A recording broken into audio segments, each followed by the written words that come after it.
Welcome to the Afghanistan Project Podcast. I'm your host, Beth Bailey, and today I'm very honored to bring on Layma Murtaza, a board member at Aseel, which provides food and assistance to Afghans in need and also helps Afghan artisans bring their products to the world through the web. Layma has over 10 years of experience working in the international development and humanitarian space in Syria and Afghanistan through NGOs like the International Rescue Committee, Danish Refugee Council, the Aga Khan Foundation, and the International Organization for Migration. It's so great to have you here, Layma. We've talked about Aseel before on the podcast, but it was over 2 years ago, and so much has changed, and yet so much remains the same. I mean, Aseel is still responding to immense need inside of Afghanistan, and so I'd love to have you tell my listeners how Aseel started, what it's doing now, and how people can participate in the two facets of Aseel's programming. Sure. Thank you so much, Beth, for inviting us to be able to share Aseel's story and how people can participate in supporting Afghanistan. So before 2021, Aseel was a platform for local Afghan artisans to connect to the global market. It was a platform to support active small and medium entrepreneurs and business owners and connect them to the digital economy. And this would support them to get dignified wages.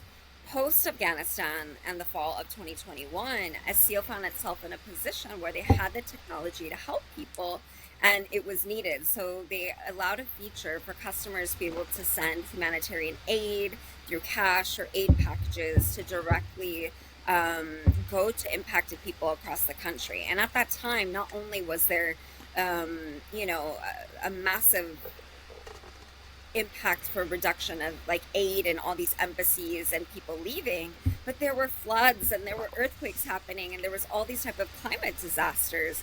So this was really pivotal for people across the world to be able to send assistance. And it basically created a mutual aid model for Afghanistan. So that's kind of like where we are today. And, Aseel has been able to support more than 500,000 people across the country since 2021 because of this. And now, Aseel is a local Afghan organization that is also registered in the US.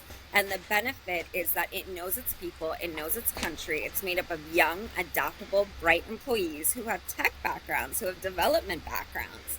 And they want to change the world and they want to change their country into like a better place. So Aseel is not necessarily bounded by donors the way that, international NGOs or local NGOs are, but it's a company that can be easily agile in times of crises, especially like this. Absolutely. And I should say up front that I use Aseel every month, and I think I have for the last, if not the last 3 years, then at least the last 2.5 years, I've been supporting one family through Aseel. And what I love about it is this isn't like WFP where you just give out like a bag of flour, right? You guys have diverse food packages. The family that I was supporting, the reason that I started supporting them was the wife had just had a baby and the husband had to live separately because of fear of the Taliban. And I remembered what it was like to be postpartum in a very rich country where I just, it was hard. It was hard even knowing that I had access to everything I needed. And I felt so terrible that this family didn't have access to anything and didn't have the funds for things like formula. And so I've been able to give that baby formula every month. And it's like a slight weight off of my heart to know that I can do that. And that there are, in the package I choose, there are diapers. There are other packages if you know a family who suddenly is homeless, where you can provide tents and winter warming supplies. And just, there was one point where I was about to send wood to a family that just needed wood to burn. Anything that basically is needed for people to survive can be acquired. Just to add to that, so like, the great thing about Aseel is that we have this buy good, do good platform, right? On the buy good platform, you basically can buy local artisan work directly from Afghanistan. You can buy thoughtful gifts or things for your homes. But on the do good side, that's where the mutual aid benefit comes in. That you yourself are like, oh my God, there's this disaster. I want to help people directly. So you can give cash, you can give a food basket, You can give a tent to people whose homes have been destroyed and they need like somewhere to be for the next few days. Hygiene kits, that women need them for so many reasons. Just like you said, for babies, baby kits for new mothers, things like that that are essential. And they're all at international quality standards. So they're abiding by UN standards that have been studied and then what is needed immediately for families. So that is really when USA can't give funding, when US, these type of donors, something like what's happening now based on the executive orders, we can actually come in and support them. And that is like the beauty of this business model. Yeah. The other thing I love, and the reason that I highlighted Aseel so much during the first year after the withdrawal, is that the Taliban have made themselves part of the aid distribution scenario inside of Afghanistan. You used to be able to see it.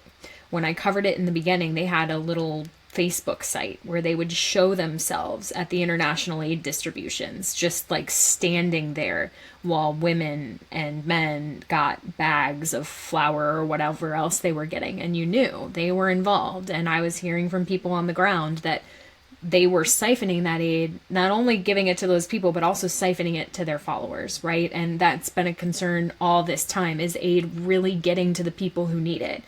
Through Aseel, it's either going to the people that you've recognized. If you are blindly donating, right? Like it goes to someone that has been recognized in the OMID, has an OMID number, has already been registered. Or if you want to support someone yourself, you're donating it to them directly with their OMID number. Every month I go in, I put in the OMID number, which stands for hope, and I love that. That's what it means, hope, in Pashto, right? Yeah, but also Farsi. Farsi, okay. Yeah. It's beautiful. I love that. Every month I go in, I put in my contact's OMID number, and I know that within the next 2 days, it's gotten closer and closer. It used to take 2 days. Now it's like within 24 hours. They tell me, thank you, Miss Bailey, you save our life and we pray for you every day.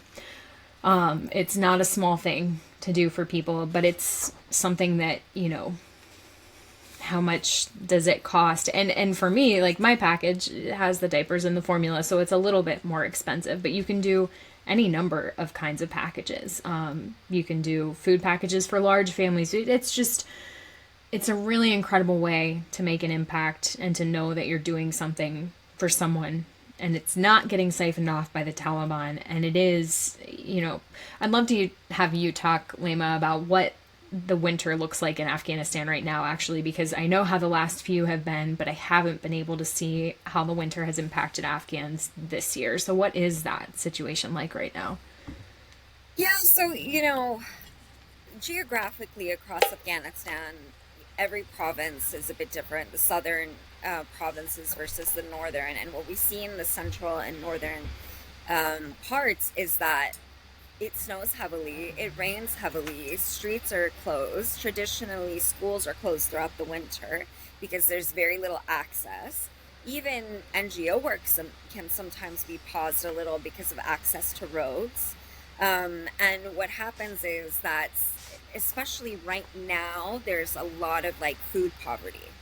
And if the crops are not raining in, then people have limited access to food. So it's really important that we have people in each province, in each city, being able to go to a local shop and be able to get that food and distribute it to the people. So that's what the benefit of the Atalan network is, to reach people in destitute situations.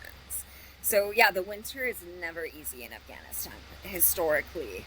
And it's nice to have a model that people can directly impact people's lives anywhere across the country. Because what you'll see is that INGOs and local NGOs, they might be more focused on specific provinces or cities that maybe international donors might feel more comfortable donating to because there's not as much risk. Mm-hmm. And so, but when Afghans are donating to their own Afghans, then you don't really have that risk because they know the situation and the setting to be able to adapt really easily. I've always been such a huge fan of the Aseel model. It works so well. You mentioned the Atelon network. I love, because before we got started recording, I had asked you, the question I get asked the most, I think, by Afghans right now is, can you help me with money, or can you get me a job?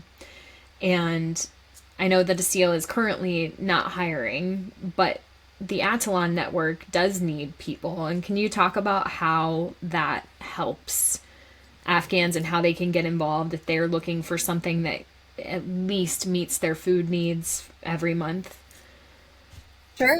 So anyone one that needs support can always reach out to Aseel to like, we'll get them on a list. We'll see if we can find money. We'll create campaigns for them to be able to find the resources to feed them. That's number one.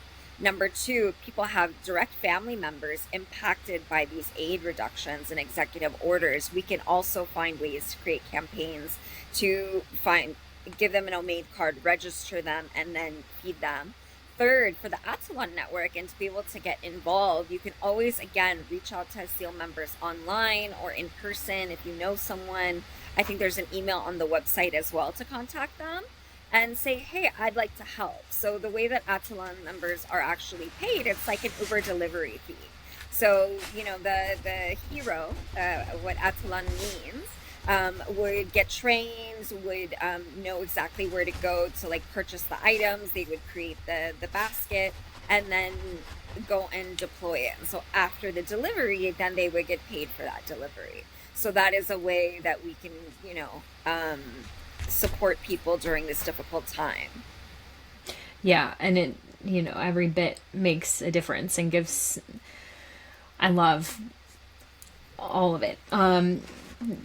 How many Afghans would you say are impacted by the executive orders, or how deeply is Afghanistan impacted, and how much because there's the capacity for Aseel to answer that level of need. So I guess it's a two-part question of what is that level, and can Aseel meet it if they get the donations required?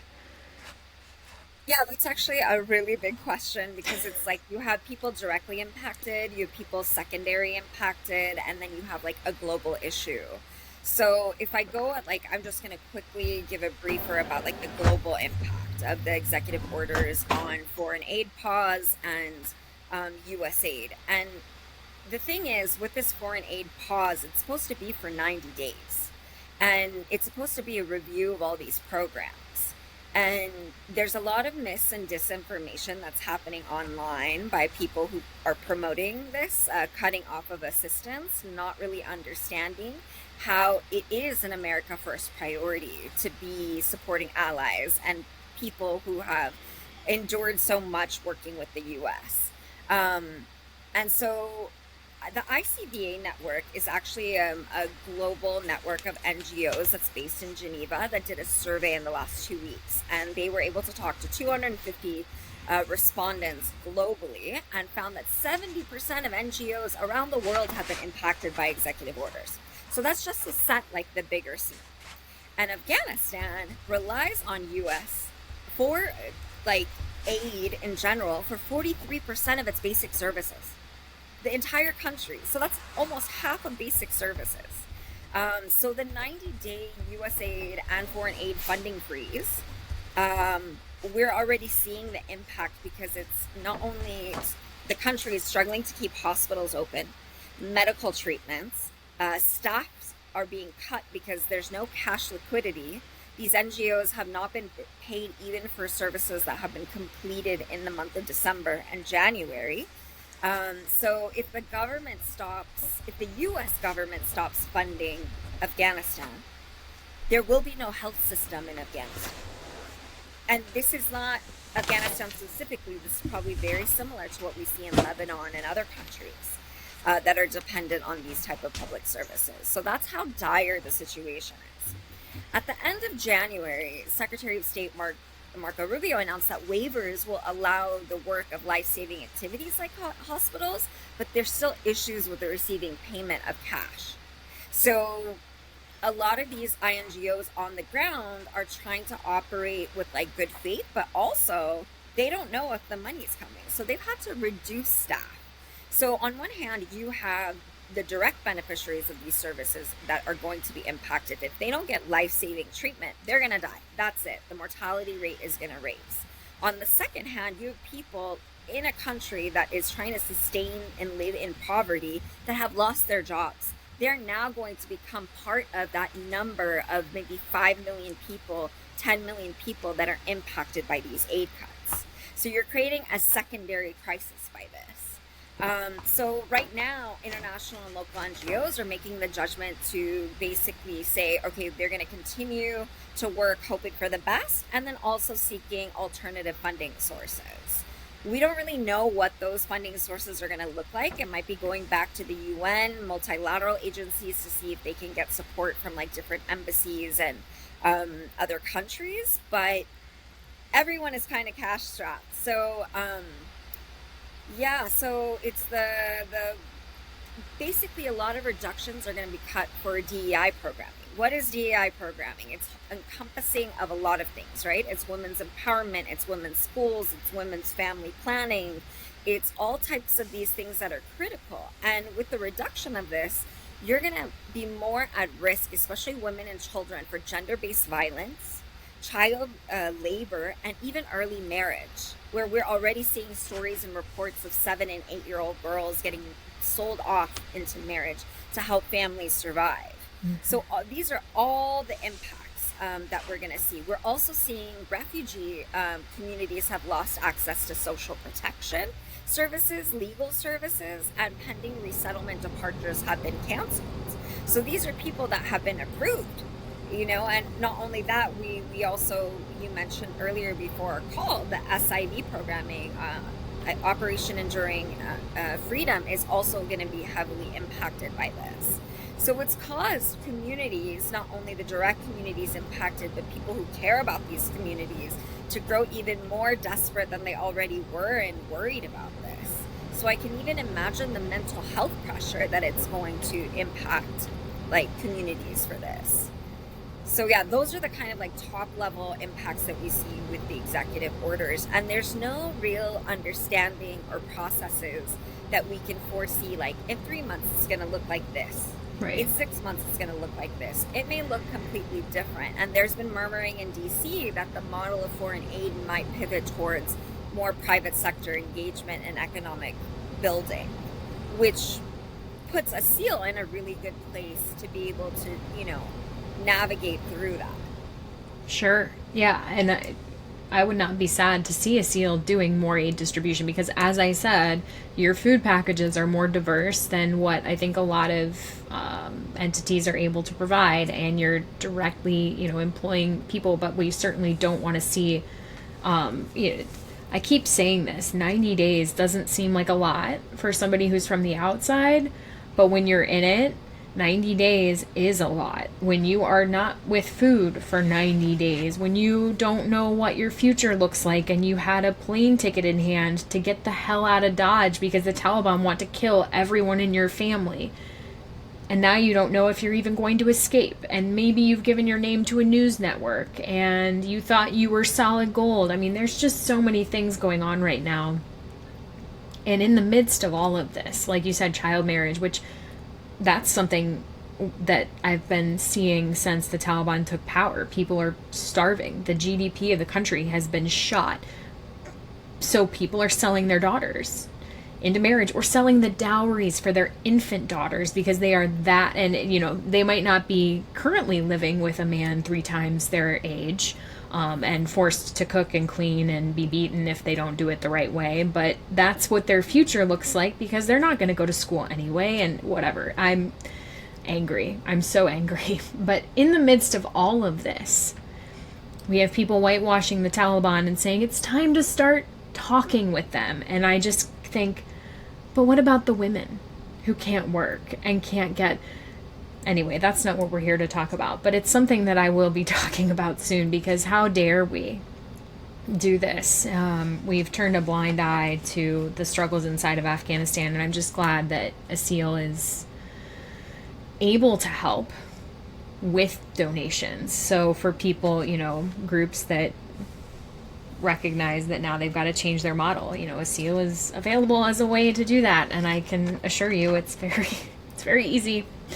Gosh, what else do you want to talk about here, Layma? Because I feel like I'm taking this off into a terribly unhelpful direction, and I'd love to rein it back in and let you highlight Aseel a little bit more. Sure. No, thank you. I appreciate your passion and care and deep concern. It, I think, means a lot to so much of us in the global community and for the people of Afghanistan that know they have you and all of your colleagues as like advocates for the Afghan people. And I think for Aseel, what I would like people to know is that it's an option. Like, you have an active option to participate in benefiting someone's life. So in the next like couple weeks, for a lot of Afghans that may be watching, a lot of friends of Afghanistan, like Ramadan is quickly approaching. Take this time to be like thoughtful. If the US government is pulling back, how can we actually help make a change and not feel helpless? And I would say like a lot of people right now are really worried about the resource constraints in Afghanistan, but I wouldn't necessarily call it a challenge. I would say that Aseel and the community watching and listening has an opportunity right now to lead a decentralized and decolonized model of aid in general.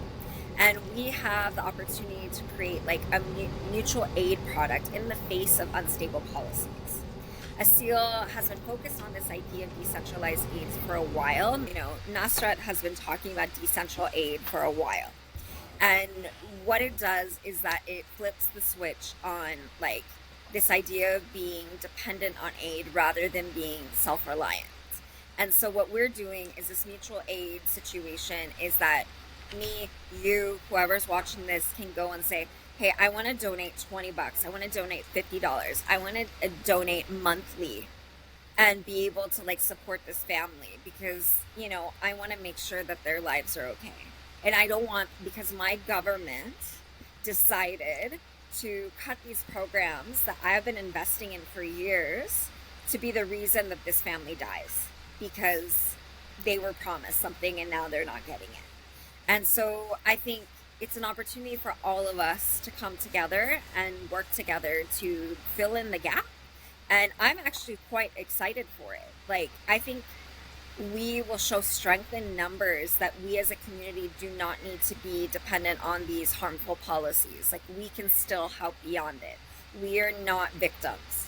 We are the actual heroes. All of us are Atalan network of people at a global level to be able to make this change. And I do see Aseel being just as a vehicle for that change. Sure. Yep. And, growing up, I remember having and adopting a family in Guatemala and having a pen pal in Guatemala and writing back and forth and how important that was to me. And this is a way for people to do that now. I mean, not the pen pal relationship, but knowing that like a family is not struggling as deeply as they have to because you have given up, something. Like, and it doesn't have to be a lot. Like you said, it can be a $20 donation and that might not pay for a whole family's food package, but it pays for half of one. And then somebody else pays the other half. It's a huge thing. Absolutely huge. I appreciate all of that and that you guys are taking this very hopeful approach, right? Instead of being bogged down. It's easy. Right before this call, I told you, I saw the news, which by the time that this airs, everyone will know that NPR reported that there are 300 migrants held in a Panamanian jail, and among them are Afghans who were deported from the U.S. And it's the fear that everybody has been having that, we've talked about on the podcast, that all these things right now, that the enduring welcome, possible shutdown, all of these things are so dark and so terrifying, but it's good to remember that we do have the power to make change ourselves and that no one can take away that from us. So I really appreciate you bringing that perspective here today. I needed it, and I'm sure that people watching need it now. And I just want, if you have any concluding words or anything else that you want to bring out, Layma, this is your platform. Yeah, no, I mean, I would just say for people to keep moving forward, like keep moving forward, think about the things that you care about, find the resources that are able to help support your values to move forward, and, think of Aseel as a partner in change. Like, that's how I want to see, yeah, people recognize Aseel to be partners in real transformative change. And I think it's possible, and it's literally at your fingertips. You literally just have to download the app, and you can either buy something from someone that works so hard in creating a piece of heritage from the country, and or you can directly donate to save someone's life. So I hope that if anyone has questions or they want to be part of like a movement of transformative change, they would reach out. Absolutely. Yeah, I should say too, my Afghanistan map is from Aseel. Came all the way from Afghanistan here. And I love it. Every time I look at it, I know that someone put the time in and made it, and that, me purchasing it helped them as things were happening in their country that were outside of their control. So it's a great way. There are so many beautiful gifts. I have the most beautiful like lapis jewelry set that's from Aseel. Like there's so much to look at, and so many great things are happening. I really appreciate you being here, Layma, and I want to thank all our listeners for sharing their time, for supporting the people of Afghanistan, for staying here with us in spite of all of the darkness that's going on.